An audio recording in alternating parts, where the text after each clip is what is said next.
Today, salvation has come to this place because Zacchaeus is also a child of Abraham, said Jesus.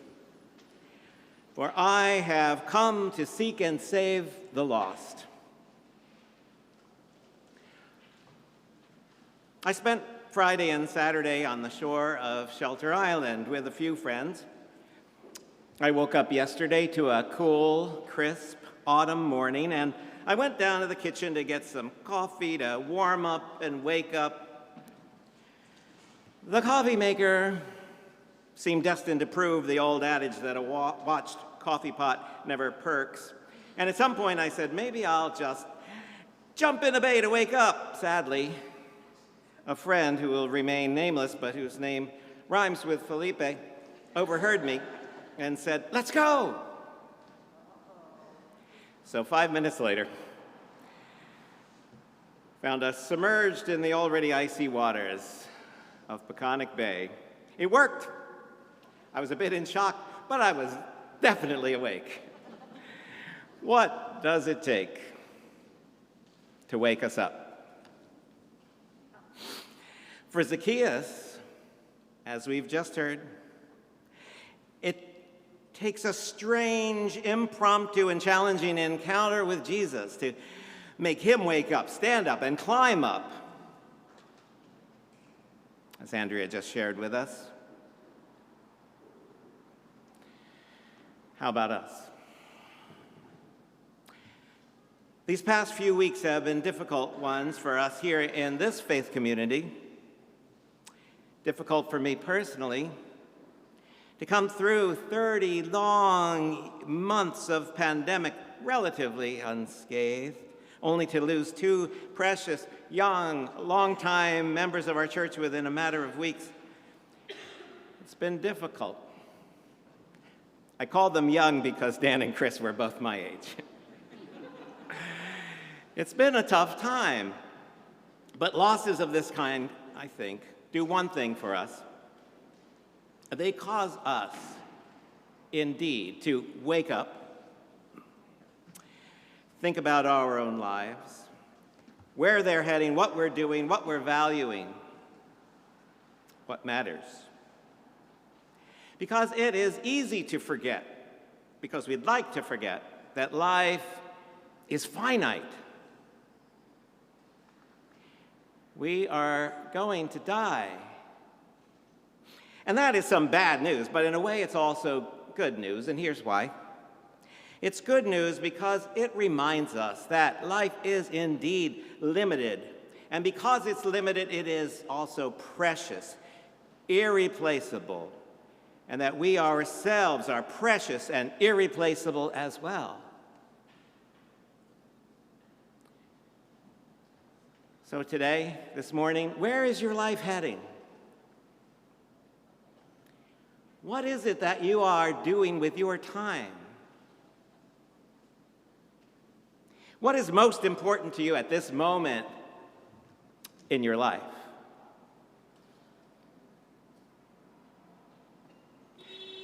Last night, Charlene and I, along with a couple of others from here, found ourselves at a memorial service for a colleague who served for many years at a church just a couple of blocks away. His death, too, was a wake-up call. Since he died rather suddenly while traveling through Europe, certainly death was the last thing on his mind as he connected and reconnected with friends and family and met new places and new people.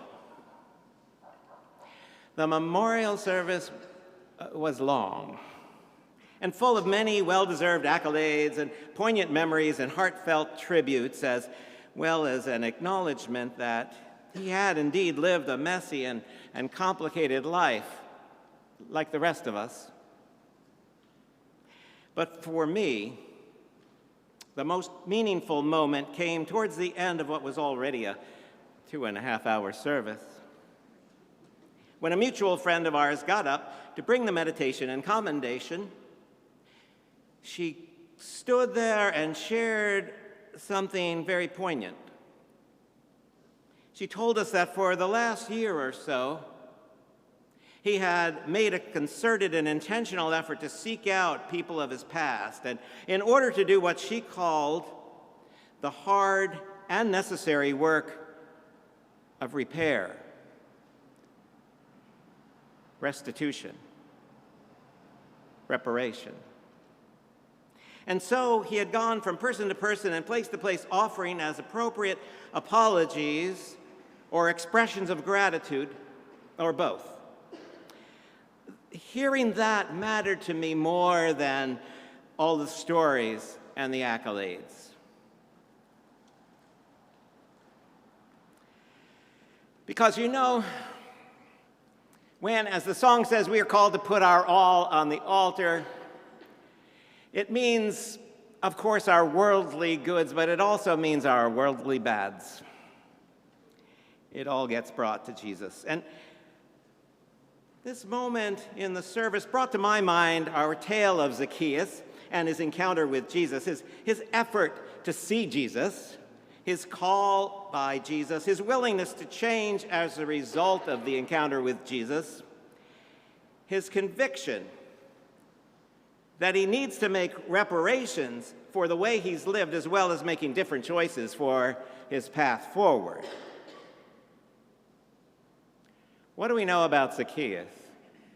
Anybody know anything about Zacchaeus? Yeah, poor guy. That's all people know. He's short. Well, it says in Scripture he's small in stature.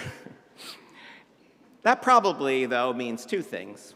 He's altitudinally challenged, physically slight, but also that his stature in the community, his status in his town is not high. Regardless of his height, he does not stand tall in the town of Jericho. How come? Well, we know what he did for a living and does for a living. Luke calls him arketelones.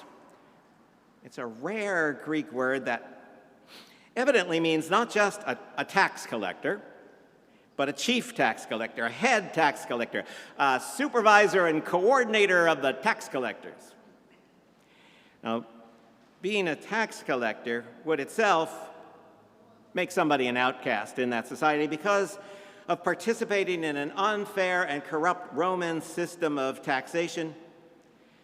A Jew collaborating with the Roman occupation of Palestine and oppressing their fellow Jews. But as a chief tax collector, this guy Zacchaeus was worse. He's making money, he's making lots of money by manipulating the tax system and in the process skimming off the top, taking advantage of the people with very little to live on. Not only that, he's coordinating this whole system of exploitation. So it's no wonder that he is indeed despised in his community. He may not like the way he's thought of, but he finds himself stuck in his role and his way of life. It's ironic. The name Zacchaeus is Hebrew for pure or innocent. But we get the sense that that's not how Zacchaeus is thought of, and probably not how Zacchaeus thinks of himself either. He seems to have become well aware of his sins and his shortcomings. He knows he's taken advantage of people. He knows he's exploited an already exploitative system for his own personal gain. He's forced people to pay taxes without necessarily paying his own share of taxes. He's disconnected from everyone. He's disconnected from himself as well. He's lost his sense of humanity. Zacchaeus has lost his sense of purpose, his direction, his sense of who he is. And no doubt people hate him. Strange, though. Jesus chooses Zacchaeus from the whole crowd that's gathered there on the Jericho road. He chooses Zacchaeus as his lunch companion. And maybe not because of his shortcomings, but not despite his shortcomings either. Jesus seems to know all about his shortcomings, just as Jesus somehow looks up and recognizes Zacchaeus up there in his sycamore tree. I know that's not a sycamore tree, but, on the back, the North 40 over here, that's all I had. He seems to know about these shortcomings as he looks up and sees Zacchaeus in the tree. This tree that Zacchaeus has climbed, because although Zacchaeus, yes, wants to catch a glimpse of this guy, Jesus, as he comes through the town, I think Zacchaeus can't really push his way through this crowd of people who hate him. That wouldn't be safe. To me, that seems as great a factor as any physical limitations on why he's up in the tree. And so Zacchaeus has run ahead of Jesus and avoided the crowds by climbing up.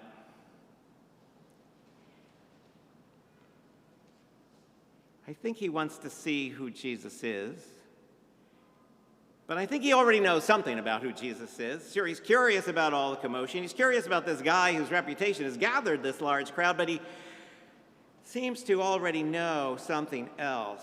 And whatever he knows makes him run to a tree and climb up high enough to see over the heads of everybody. Because whatever he knows is also enough to make him look ridiculous. Because grown people of that time and place didn't run. They walked in a slow and dignified manner, and they didn't climb trees either. But Zacchaeus doesn't care. How come?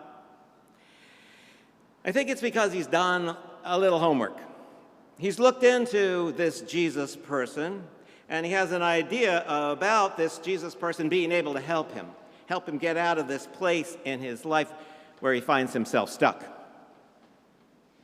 So he gets over himself, surrender whatever's left of his dignity.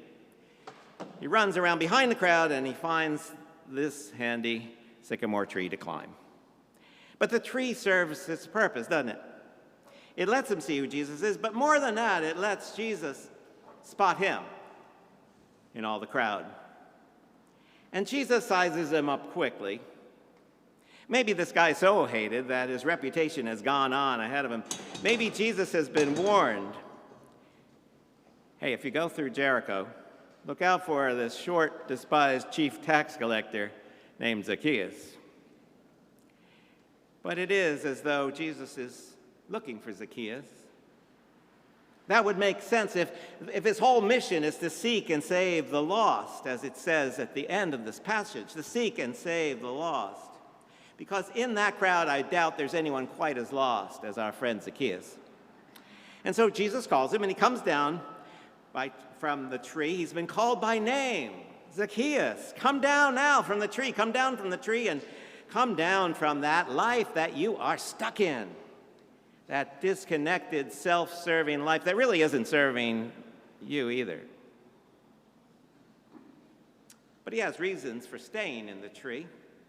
There's reasons for remaining safely aloof. There are reasons for Zacchaeus, who's looked down on by everybody, including himself. There's some reasons for Zacchaeus to just stay up in that tree, where his life doesn't have to change, where he doesn't have to change. But he has one reason to come down, and that reason is Jesus.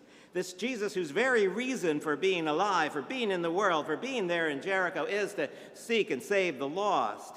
And that's everybody. But on that day, maybe not anyone quite so lost as Zacchaeus. And Zacchaeus comes down because he thinks Jesus can get him out of where he's stuck. And even though it'll be hard to leave a place where he's miserable but comfortable, anxious but complacent, he takes the risk. And he climbs down out of the tree. And Jesus goes one step further. He calls Zacchaeus down to be with him, and he also invites himself over to Zacchaeus' house to go and stay with him and show his love for him and his acceptance of him.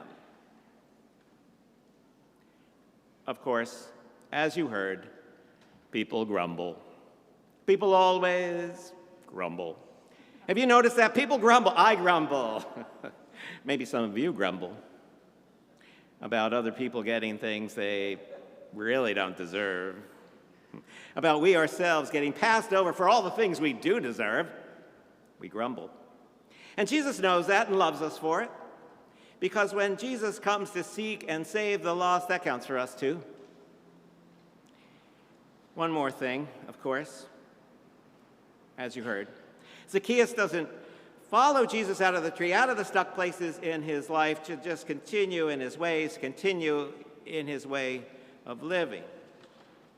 Because there is something about an authentic encounter with the Jesus of the Jericho Road that requires a new life, a new birth, a new way of doing things.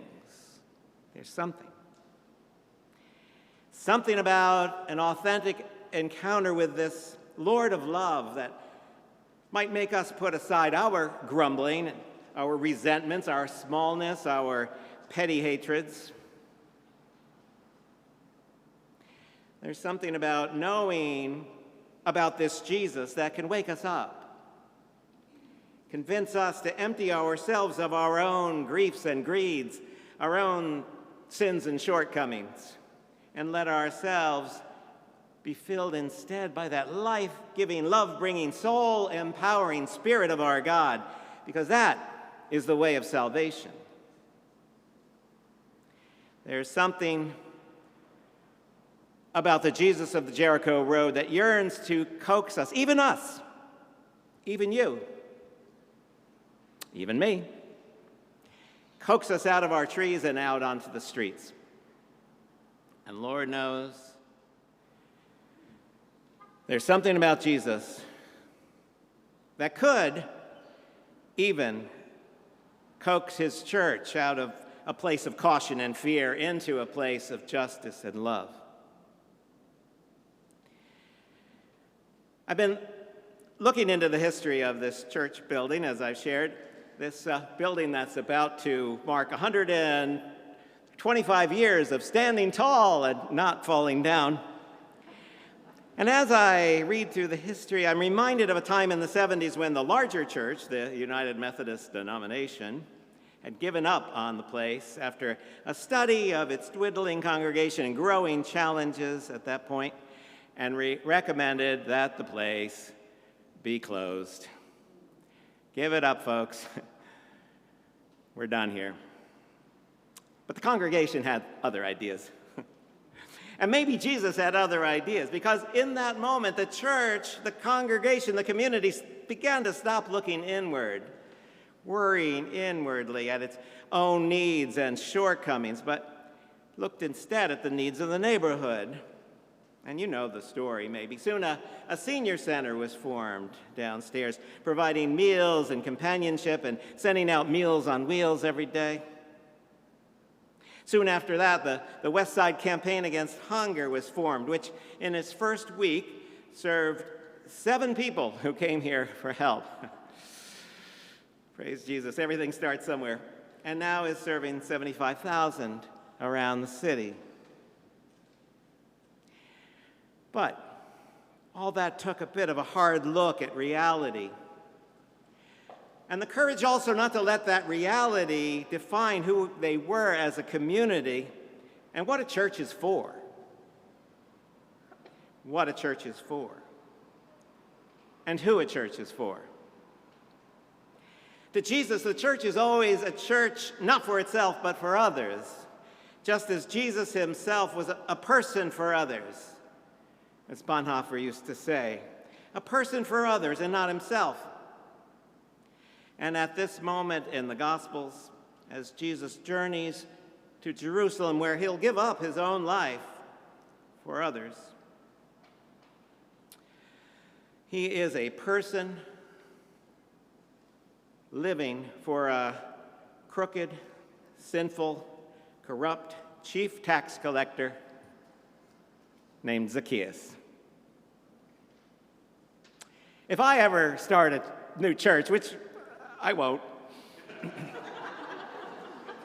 I'd be tempted to call it the Zacchaeus Methodist Church.